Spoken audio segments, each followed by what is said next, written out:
তহবিল যারা ভোটে লড়লো তারাই এবার তার বিরুদ্ধে অভিযোগ করছে, যদি ওটা দুর্নীতির টাকা হয় তাহলে মমতা ব্যানার্জিকে আগে গ্রেফতার করা। এটাও তো আমি বলছি আগে যে মামলাগুলো তৃণমূল কংগ্রেসের সরকার লড়তো সেগুলো তো সবটাই হচ্ছে আমার আপনার করের টাকা নিয়ে। তার কোনো স্পষ্ট হিসেব এখনো পর্যন্ত সামনে আসেনি যে কত টাকা মানুষের কত করের টাকা তৃণমূল কংগ্রেস তখন খরচ করেছিল। ওয়েস্ট বেঙ্গল একমাত্র স্টেট নয় যে হাইকোর্ট সুপ্রিম কোর্টে মামলা লড়ে, প্রত্যেকটা স্টেট মামলা লড়ে, ইউনিয়ন অফ ইন্ডিয়াও মামলা লড়ে। ওকে দিয়ে যাতে না দিতে হয় সেই জন্য মামলা লড়ে। কত স্টেট এরকম লড়েছিল, কত স্টেট এরকম লড়েছে। আমি বলতে চাই রাজ্য সরকার কিসে কিসে মামলা লড়েছে, আরজি করে যাতে সিবিআই তদন্ত না হয়, শিক্ষক নিয়োগের দুর্নীতিতে যাতে সিবিআই তদন্ত না হয়, চিটফান্ডের তদন্ত যাতে সিবিআই নিয়ে যে সিবিআই তদন্ত করেছে, বলতে দেবে তো প্লিজ, যে সিবিআই তদন্ত করেছে আপনাদের সিবিআই বলতে পার্টি উঠে গেছে পুরো, সিবিআই তদন্ত যাতে না হয়, সিবিআই তদন্ত যাতে না হয়,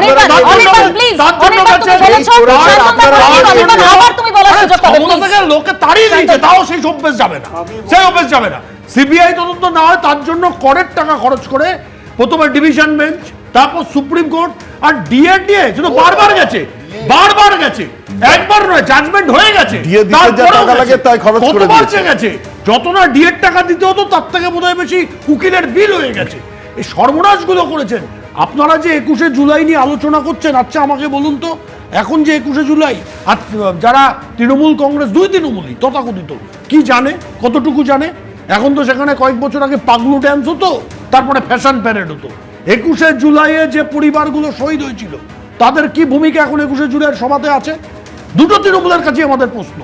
এই দুটো তৃণমূল 21শে জুলাইয়ের গুরুত্ব, আর যারা মূল দল ছিল কংগ্রেস, যাদের ঝান্ডা নিয়ে সেই পরিবার তারা শহীদ হয়েছিলেন, সেই কংগ্রেস পরে সিপিএম এর সঙ্গে জোট করে নিল।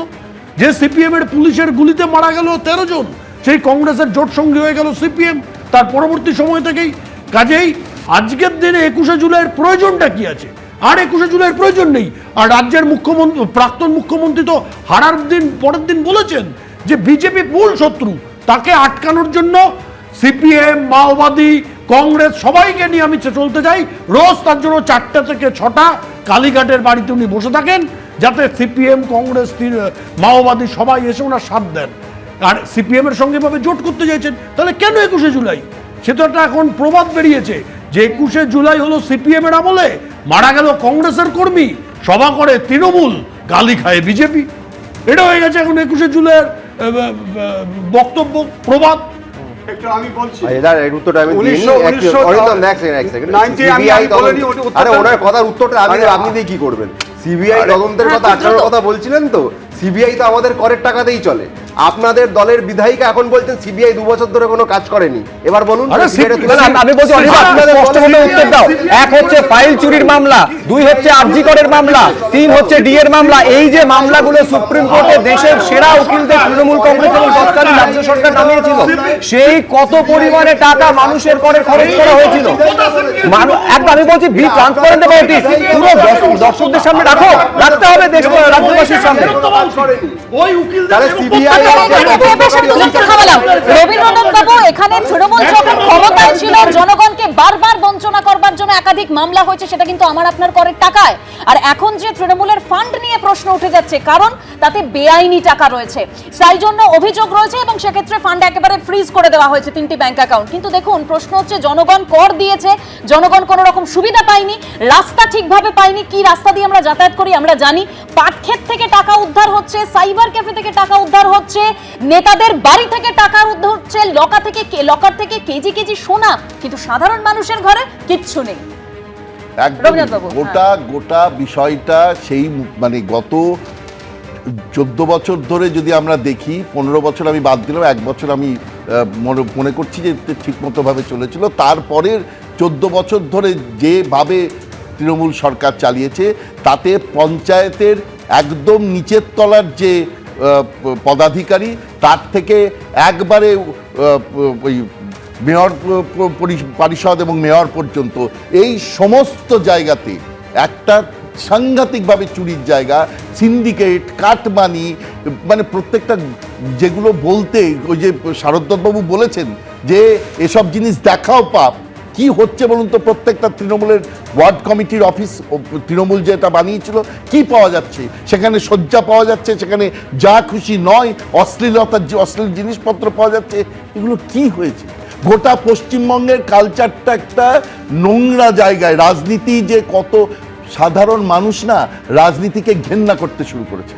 রাজনীতি ছাড়া তো আমরা বাঁচতে পারবো না, না। আমি বলছি এই ছবিটা না এভরি অল্টারনেট ডেতে দেখা যাচ্ছে। গতকাল সুকান্তনগরে দেখা গেছে ওয়ার্ড অফিসে একেবারে বেডরুম, এবং আপনি যেটা বলছিলেন সবার সামনে বলা যায় না, সেই জিনিস পর্যন্ত পাওয়া সেই যায়। জিনিস পর্যন্ত পাওয়া যাচ্ছে। তার মানে গোটা মানে রাজনীতিতে মানুষ, ভালো লোকেরা আসার ভীষণ দরকার। শারদত্ত বাবুর মতো লোক যদি আসে, যে ধরুন, মানে আমি কথার কথা বলছি, তিনি অবিবাহিত মানুষ, সারা জীবন কাজ করে যাচ্ছেন, বিরাট অঙ্কোলজিস্ট, এইরকম মানুষ যদি সেলতে আসেন, তা তো আমাদের দেশের লাভ।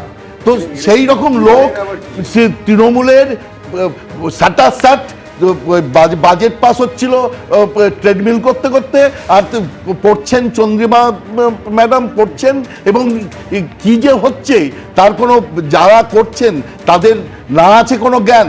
তারা ওইখানে বসে বসে চিরকুটে দিয়ে কত পার্সেন্ট হবে সেটা পাঠিয়ে দেওয়া হচ্ছে। কোনো প্ল্যান নেই, কোনো পরিকল্পনা নেই, কোনো ভিশন নেই, একটা বাজেট হয়ে যাচ্ছে। সুতরাং এই ঘটনা ঘটেছে, এবং তারপরে সেই বাজেটের টাকাগুলো কিভাবে লুট করা যায় সেইটা নিয়েই ভিশনটা তৈরি হচ্ছে।